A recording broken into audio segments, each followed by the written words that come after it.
নমস্কার, আমি শরৎচন্দ্র। আশা করি সকলে ভালো আছেন। আজকে আমরা জানব ঈশ্বরের উপাসনা সম্পর্কে। এই আলোচনা আমরা 3টি পর্ব নিয়ে সমাপ্ত করব। আজকে থাকছি আমি প্রথম পর্ব নিয়ে। আজকে আমরা জানব ঈশ্বর উপাসনা কেন করা হয় এবং ঈশ্বর উপাসনা করলে কি উপকার হয়।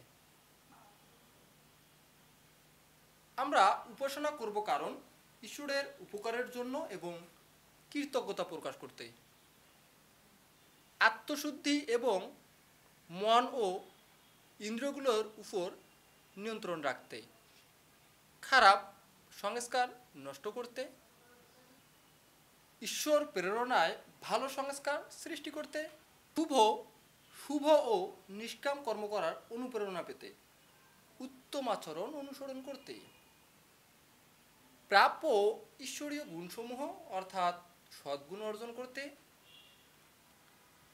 ঈশ্বরীয় আনন্দ তথা মুক্তি লাভের জন্য, জীবনে পরিপূর্ণতা অর্জন করে সন্তুষ্টি লাভের জন্য, সব প্রাণীর প্রতি প্রেমের ভাবনা বজায় রাখতে ও জগতের কল্যাণ করতে, উপাসনায় সাফল্য লাভের জন্য সহায়ক পরিস্থিতিসমূহ, পূর্বজন্মের সংস্কার, সত্যবিদ্যার জ্ঞান, সাধুসঙ্গ এবং তীব্র ইচ্ছাশক্তি, প্রয়োজনীয় উপকরণের প্রাপ্তি, উপাসনার সঠিক পদ্ধতি ও প্রাণায়ামের জ্ঞান, পূর্ণ পুরুষার্থ অর্থাৎ প্রচেষ্টা ও সত্যাচরণ, ঈশ্বরের স্তুতি প্রার্থনা, উপাসনার নিয়মিত অভ্যাস, যম নিয়মের জীবনচর্যা এবং উপযুক্ত পরিবেশ ও ভক্তসংঘ।